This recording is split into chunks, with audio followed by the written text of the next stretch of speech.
Hello, how's everyone doing? Welcome to another Narc Survivor live video.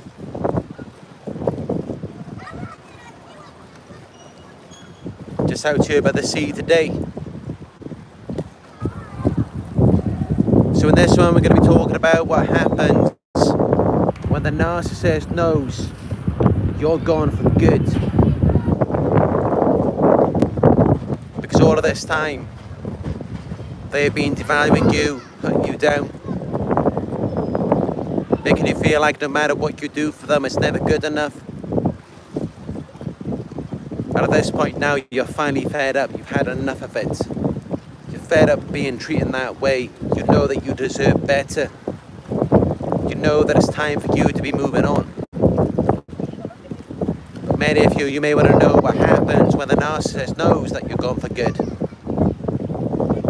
Because after how they've been treating you, many of you may be worried about it.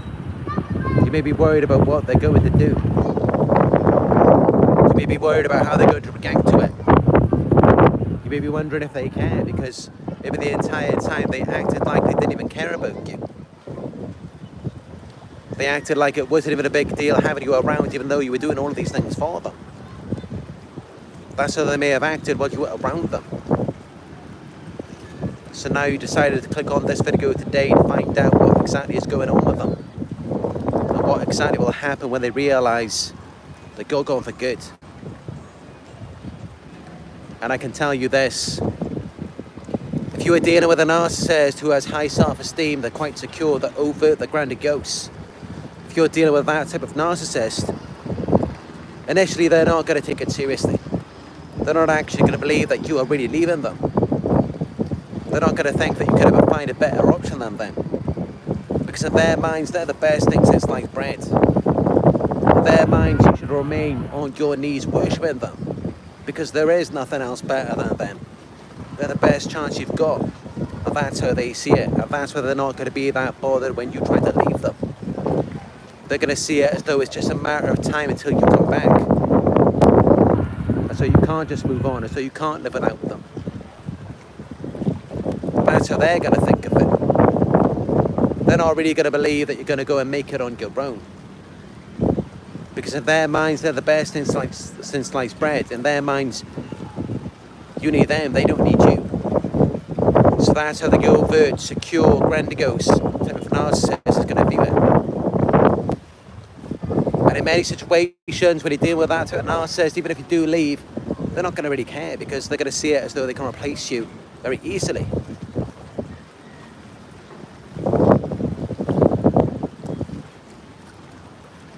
But when you're dealing with a vulnerable, covert narcissist, then it's very different. Then in some situations you don't even know how they're going to respond. They can be very unpredictable. But what you should know is this: covert narcissists are very insecure. That's why they're covert, that's why they hide, they conceal their behaviour. Because they're insecure about it. Deep down they feel inadequate. Deep down they know they're not good enough for you. Deep down they know that you're going to be better off without them. Because they recognise how they've been treating you. They're not completely delusional like an overt grandiose narcissist. They don't completely believe in their delusions, and that's why they're covert. Because deep down they know they're no good for you. They know that you're going to be better off without them. That's why they rely so heavily on their manipulation. Instead of the overt grandiose narcissist, they actually go out and do it. They prove to you, they show you why they're the best that you're ever going to find and how you can't live without them. They make you dependent on them. The covert narcissist just drains you, leeches off you, and then blames you, gaslights you. Because many of them, they're gaslighting themselves as well. And that's why they're going to feel very threatened when they discover that you're leaving them. And immediately, they're going to feel that loss of control. They're going to feel like their supply is slipping away from them. They're going to feel like their pet is escaping. And they're not going to know what to do. They're going to be in a state of shock. Initially, some covert narcissists may be in a state of denial as well. gradually they will begin to realize that this time you're serious. They will begin to see that this time you're actually about to do it for real. They will begin to see that. And then they're going to act accordingly. Then they're going to pull out all the stops to try and re-secure you. They're going to try and get you back in some way. If they think that they've still got a chance, then they will go back to the love bombing. They will try to reel you back in with false promises to change, fake apologies, gifts, money, whatever it is that they think that you want. They're going to try and reel you back in with that. But if they believe that you're no longer susceptible to their manipulation, if they believe that that's not going to work on you, then they're going to save that for someone else. They're going to save that for someone who they deem to be foolish and unsuspecting. Because they know they can't pull that with you anymore. They know that you're too strong for that. They know that you're too aware, you're too awake to fall for their manipulation. So instead, what they're going to do is target your independence. They're going to try and prevent you from moving on. They're going to try and prevent you from progressing. They're going to try and pull you back in a covert way, under the radar. They're going to go around and say horrible things about you to other people, smear your name, spread lies and rumours about you, try and get everyone to see you differently, to sabotage an existing support network or prevent you from creating one, so that it leaves you isolated and on your own or dependent on them, so that you can't just get away from them. They will also target you financially. They will try and get you fired from your job. They will get you involved in court battles, financial or legal manipulation.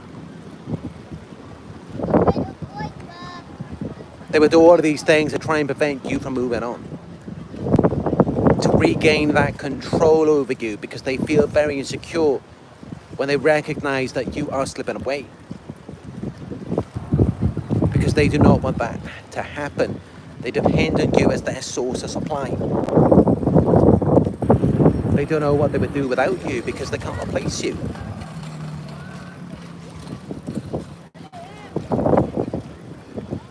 And instead of love bombing you, they're going to save that for the new source. They're going to save that for someone who actually believes in it. Because they know that you're not going to believe in that anymore. After everything you've seen from them,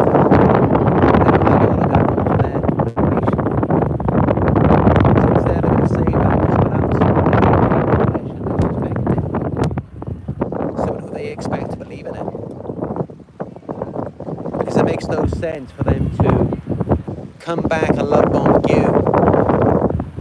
I mean, yeah, in some cases they may test the waters. They may throw out the bait to see how you react to it, to see if you respond favourably, and if you do, then they will continue with it. They will keep going. It depends on you.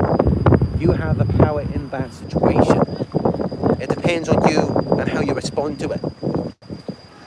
If you respond favourably to the love bombing, then they're going to keep going with that. If you respond in the way that they want you to respond, with further devaluation, sabotage and smear campaigns, if you fear them, or if you back down, if you withdraw, if you remain isolated, then they're going to keep going with that. It's whatever works for them, whatever gets them the result that they want. What they're not going to do is keep going with something that's not working for them. They're not going to keep love bombing you if it's not effective. And that's typically why they will pull back on that tactic, and instead they will go forth with a devaluation. They will go forth with trying to sabotage you, targeting your independence, so that you remain dependent on them and attached to them. Because they don't want to lose their supply. They were getting supply from you. It made them feel powerful and important. They loved how that made them feel, so they don't want to lose it. And that's typically why they will hold on to it. They won't want to let it go.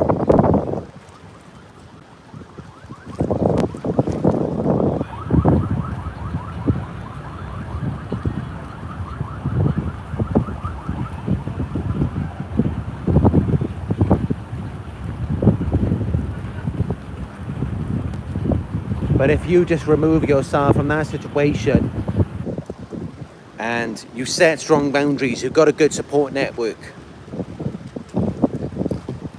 Maybe you've moved to a different location. Maybe you've blocked them on social media. Maybe you've deleted your social media so that they can't reach out to you even if they make fake accounts. If you do all of these things to protect yourself and you make it very difficult for them to reach out to you, then in most situations they're going to give up. They're not going to keep going. They're not going to keep trying. They're going to leave you alone because it's just too much work for them. They're not going to put in all of that effort unless you have a very rare personality and you're a highly sensitive empath. Then they're going to want to invest whatever they have to maintain that control over you, because they know they're never going to find anyone else to replace you. They're never going to find anyone else on your level. And even though, yes, they may be able to replace you with something, it's not going to satisfy them. It's not going to be good enough. It's not going to be what they want, what they're looking for. And they just can't give up what they've got with you.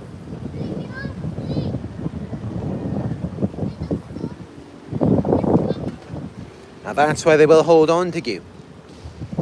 Because trust me, if they had someone else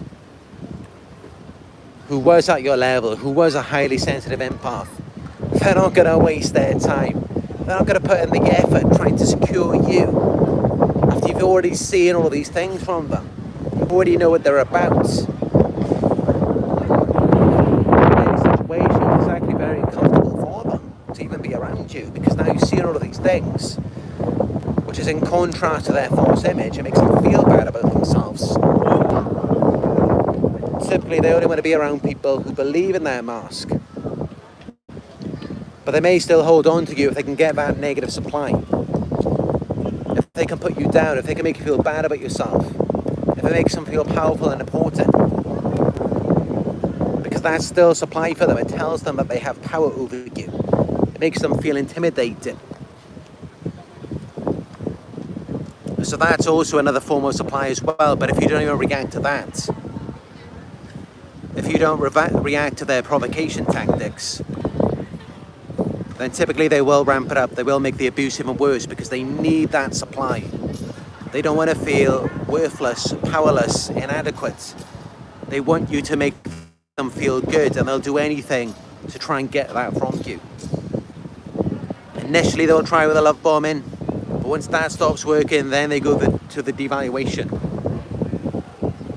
And once the devaluation no longer works, once you no longer believe in their lies, once you wake up from the narcissistic fog, then they go with the smearing, turning people against you. Because the devaluation is no longer effective anymore. It's not having that type of effect that it used to. And that's why they go to a different tactic then. It's just whatever works for them. Whatever allows them to feel like they're anything other than themselves. Whatever makes them feel powerful, in control. Whatever makes them feel better about themselves.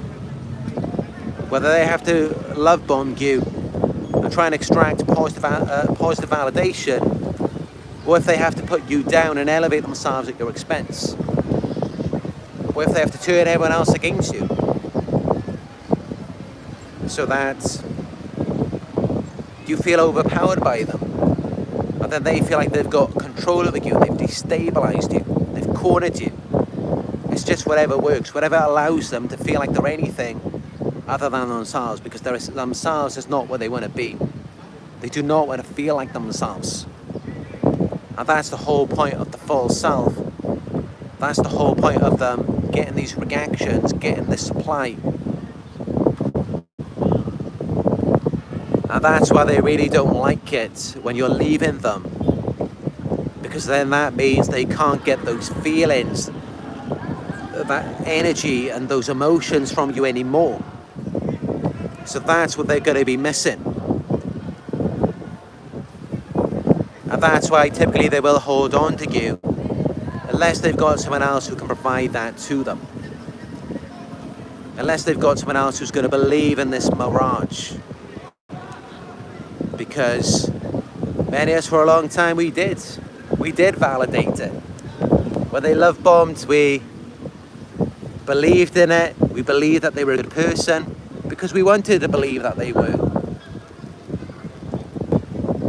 We're all relatively good people ourselves, and so we want to see the best in other people.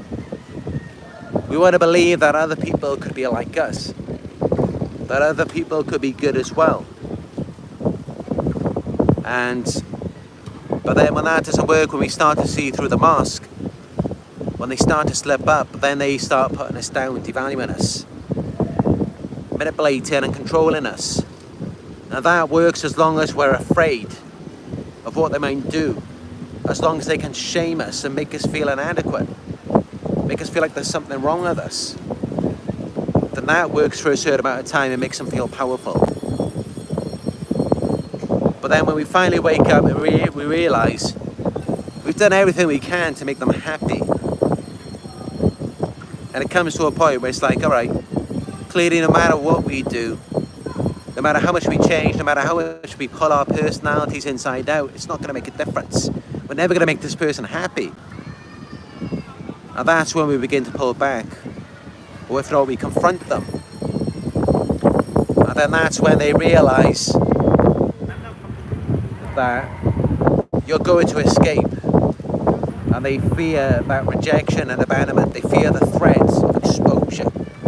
So that's when they then got to go to other people to turn them against you, because you become a threat to their false image, to where you've had to expose them and make them look bad to everyone.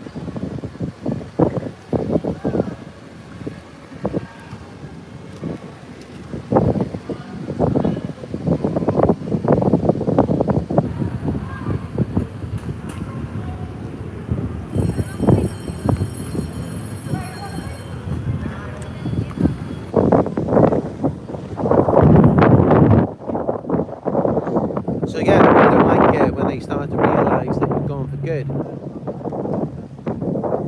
In many situations, it's very difficult for you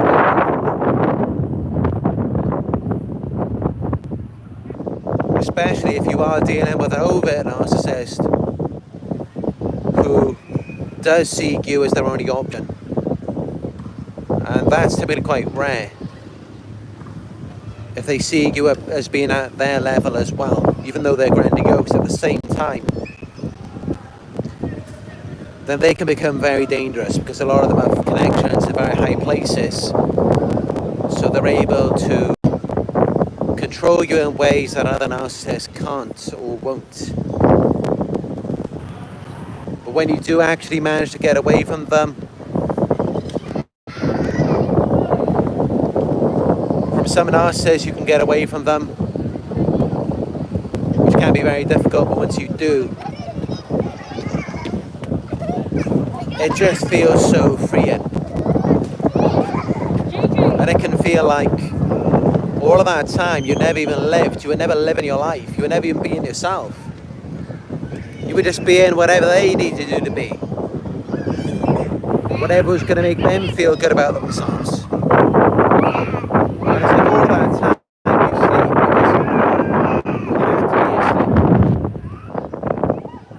because you couldn't be awake and aware of what they were doing and how they were treating you, because then you would have lived. You had to remain asleep for all of that time. And it's like, once you finally wake up, once you finally get away from them, it's like you're finally free. All of that time, it's like you were living a fake life with a fake person who wasn't who they portray themselves to be. But then you finally get away, and it's like, yes, now your life is real. Now you're living naturally and normally, instead of under someone else's control. Instead of having to be who someone else needs you to be because they're so insecure and they have to use you to feel better about themselves. And of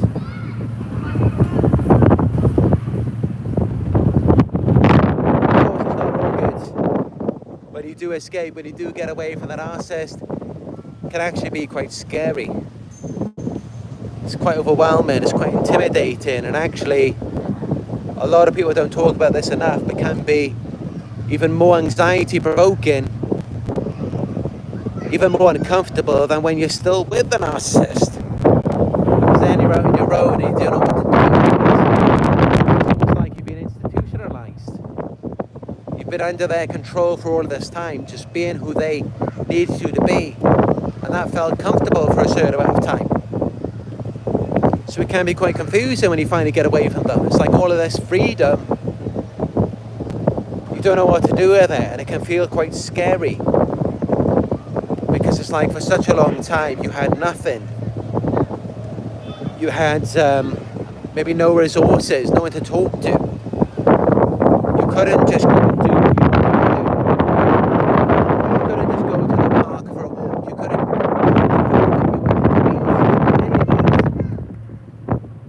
and once you finally get away from them, or you will find many of you, once you finally escape, if you've been with them for months or years, especially years, you're just going to want to go and do everything. I mean,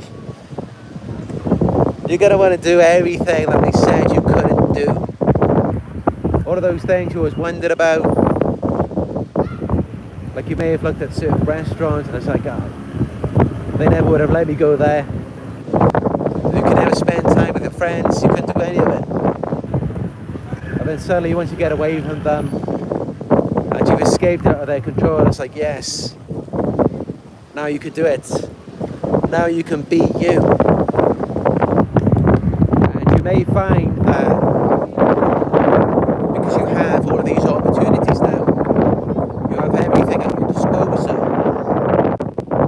you may just want to go and do everything. And initially, it can be quite unhealthy, it can be quite harmful. But I get it, I understand. It's kind of like, it's like if you've been starved of food, you haven't eaten for such a long time, and then finally you just want to eat as much as you want, as much as you can. Because then there's almost like this fear underneath it all. It's like, when am I going to get this chance again? What happens if they come back? What happens if I'm trapped again? And then I lose this opportunity, I lose this freedom. So then you tend to hold on to it, you don't want to let it go. And you just want to take as much as you can. And that's kind of the psychology of it. That's the effect that it has on your mind. And a lot of feelings of guilt and shame may come along with that. You may start to feel like maybe you're quite selfish, you're quite greedy. Maybe you've become narcissistic now. Maybe you're just thinking about yourself. But honestly, I can tell you it's a natural part of leaving a narcissist. It will happen because all that time you've been in scarcity. You haven't had everything the way you needed it to be. You never had the things that you wanted. You couldn't do the things you wanted to do. And now you got it, so... And yeah, you may have that fear deep down that what if you lose it again? What if you're trapped? And that's why you may engage in overconsumption for a certain amount of time, and that's okay if you do. There's nothing wrong with that, as long as at some point you can pull yourself out of it and then put your focus back on what you need to do. You focus back on your healing. So,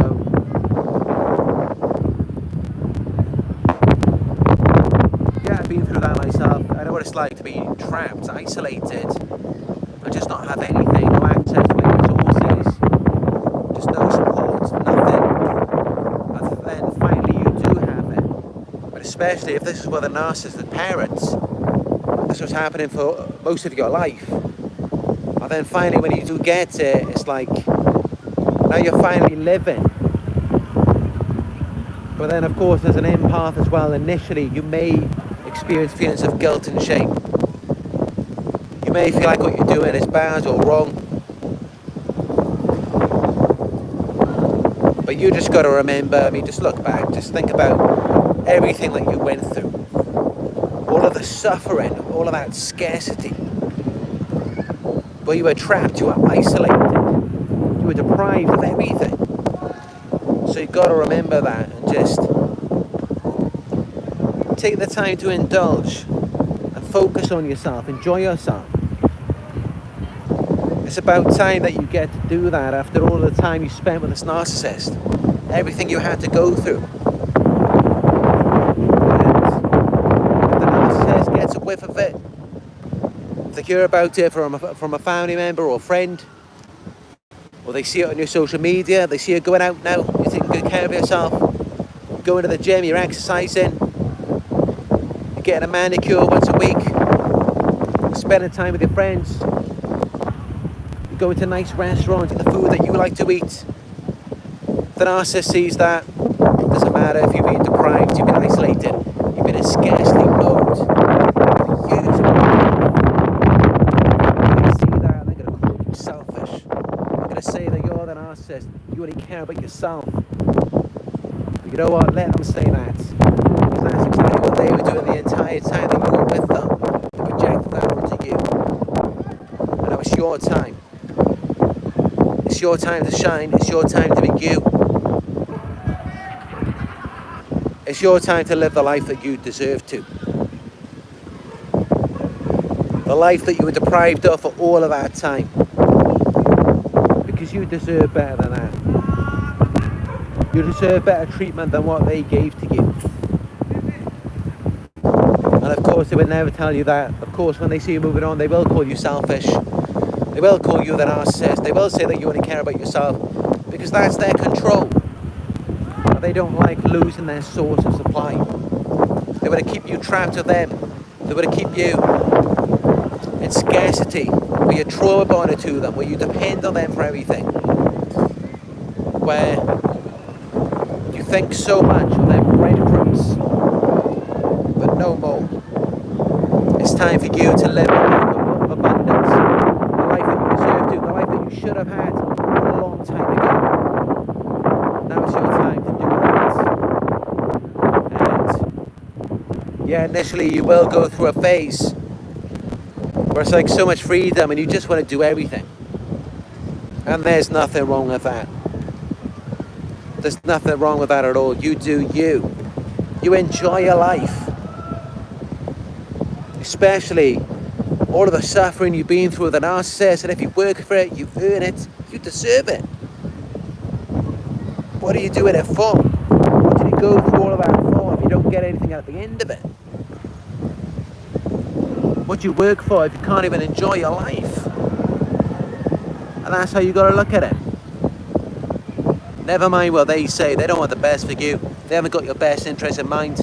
They don't want you to be happy. Because they're not happy, and that's why they had to use you as their source of supply. But this is your time now. Those of you who do manage to get away. Unfortunately, many of you may be dealing with narcissists who are still holding on to you.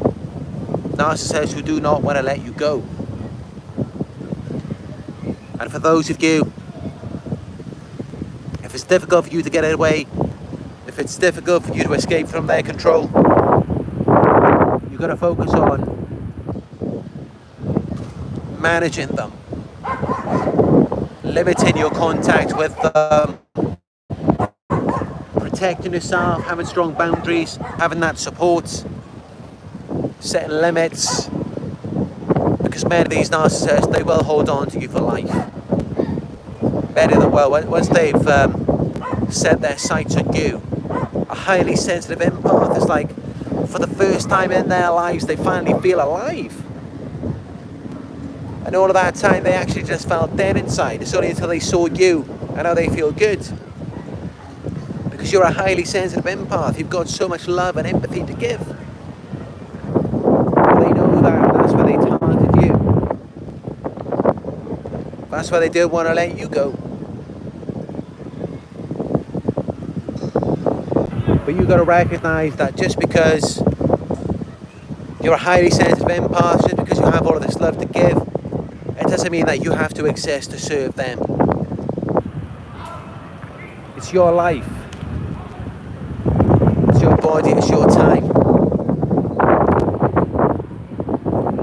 You don't have to live your life for someone else. You don't have to be who someone else wants you to be. You don't have to do what someone else wants you to do. This is your time to be you. And that's what I want you all to do.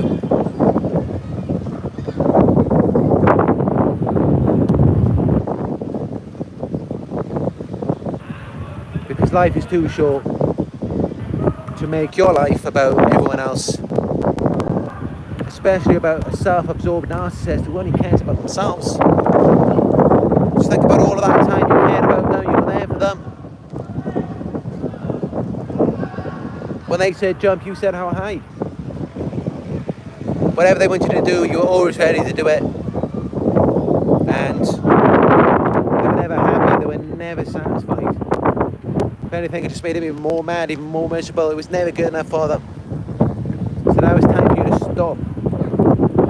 It's time for you to stop doing what you want to do. It's time for you to focus on yourself, because that's how you begin your independence. That's how you begin your healing journey. But you're not going to begin your healing journey if you're constantly worried about them and what they want from you or what they want you to do. That's only going to hold you back. You've got to focus on yourself now. You've got to focus on what you want. You've got to focus on what's good, what's better for you. And that's what I want you all to do.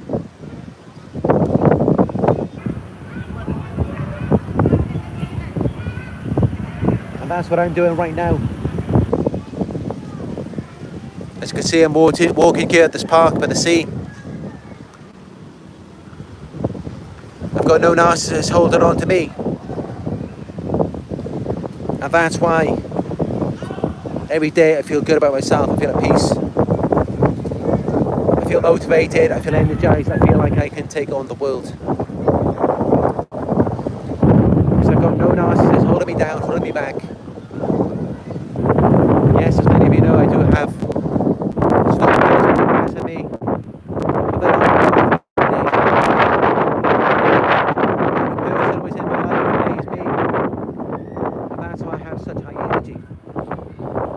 And that's what it's going to be for you. Once you break away from them, then you will finally begin to heal.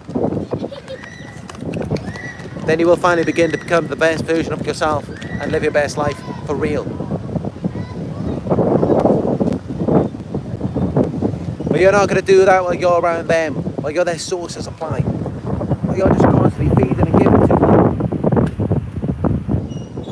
That's not going to make you better. That's not going to do anything. What about what you want to do? That's what's going to make you better. That's what's going to make you feel like you're you. But you're never going to feel like you're you as long as you're around them. You're never going to be able to be yourself around a narcissist. It's never going to happen.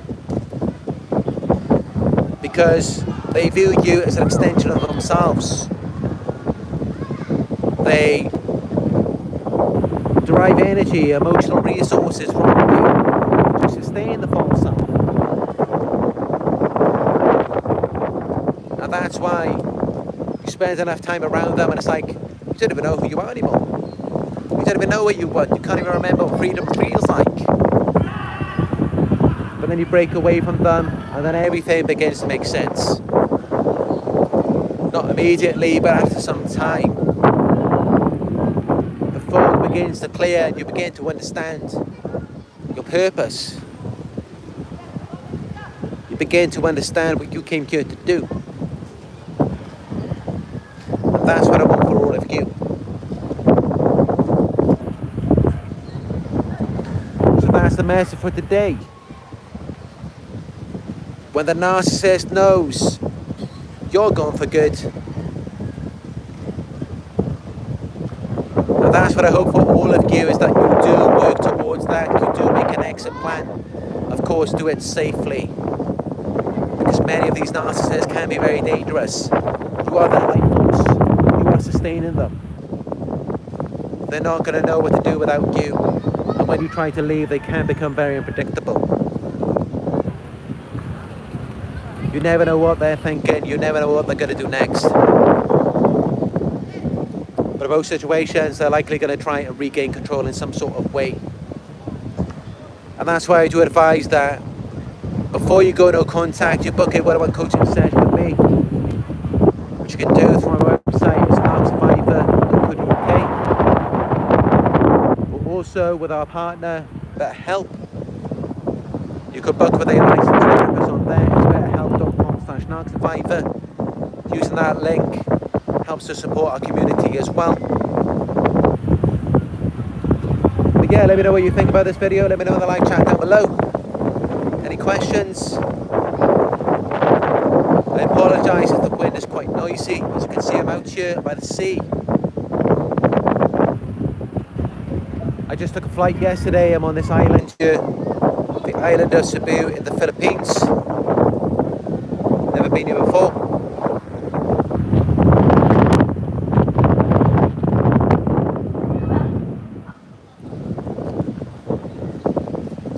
But maybe I will do some travelling around here. As you can see, there's hills in the distance. There's meant to be some nice waterfalls here. Depends if I got the funds, how far I'm going to go.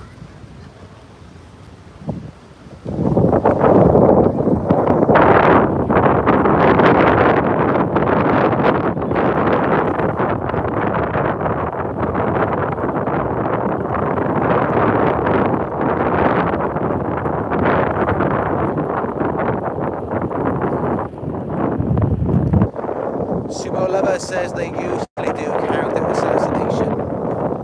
Yeah, they got to assassinate the character in some sort of way. The irony is that that's typically just projection. They're projecting who they are onto you. As a defense mechanism. And then they go around and they smear you and they try to get everyone to agree with it.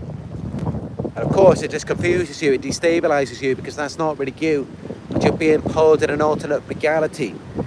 You're being pulled outside of yourself. And they will then use that against you as well, to label you as crazy. But that's typically what they go to because they want to maintain that control. They don't want you to slip away from them. They want to keep you as their source of supply. So yeah, typically at the end you can expect the character assassination.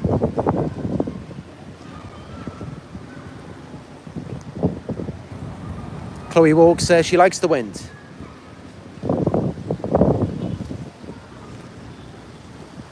I try and keep it out because I know it can distort the sound a little bit. But I don't mind a little breeze myself.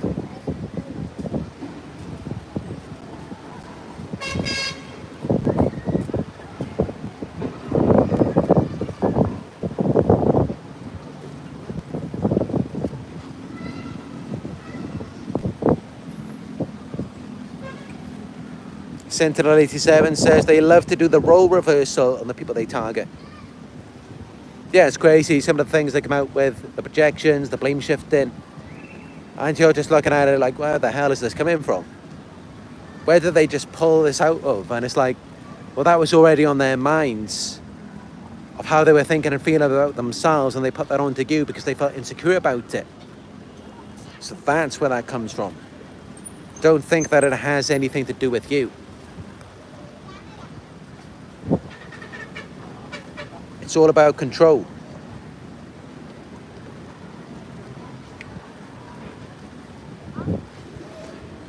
But yeah, that's it for this video. I'm going to go and get something to eat now. I will be doing another live tomorrow. But thank you all for joining me here by the sea in Cebu, Philippines. And I will talk to you soon.